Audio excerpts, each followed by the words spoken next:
నక్సలైట్ల లొంగుబాటు విషయంలో కేంద్రం దయ చూపాలన్నారు సీఎం రేవంత్ రెడ్డి. ఢిల్లీలో మీడియాతో జరిపిన చిట్ చాట్లో హాట్ కామెంట్స్ చేశారు. జనజీవన స్రవంతిలో కలిసేందుకు నక్సలైట్లకు మంచి అవకాశం అన్నారు. టెర్రరిస్టులతో చర్చలు జరపడానికి సిద్ధంగా ఉన్న కేంద్ర ప్రభుత్వం నక్సలైట్లతో చర్చలు జరపడానికి వచ్చిన ఇబ్బంది ఏంటి అని ప్రశ్నించారు. వాళ్ళు కూడా మన అన్నదమ్ములే కదా అన్నారు సీఎం రేవంత్ రెడ్డి.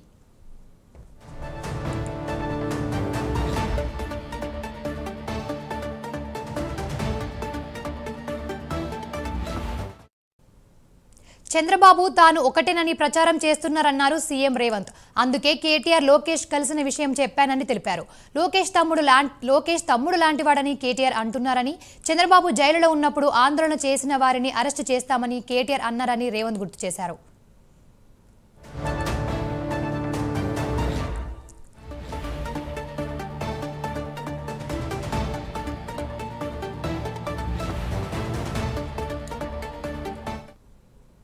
ఎమ్మెల్యేల పార్టీ మార్పుపై రేవంత్ కీలక వ్యాఖ్యలు చేశారు. కండువా కప్పినంత మాత్రాన పార్టీ మారినట్టు కాదు అన్నారు. ఇవాళ కూడా చాలా మందికి కండువాలు కప్పాను అన్నారు.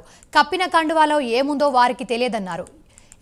ఎవరింటికైనా వెళ్తే ఏ భోజనం పెడతారో ఎలా తెలుస్తుందన్నారు సీఎం రేవంత్. బీఆర్ఎస్ ఫిర్యాదు చేసిన ఎమ్మెల్యేల వేతనాల నుంచి 5,000 ఇప్పటికీ బీఆర్ఎస్కే వెళ్తున్నాయని, బీఆర్ఎస్కు 37 మంది ఎమ్మెల్యేల బలం ఉందని అసెంబ్లీలో హరీష్ రావు ఆన్ రికార్డ్ చెప్పారని గుర్తు చేశారు.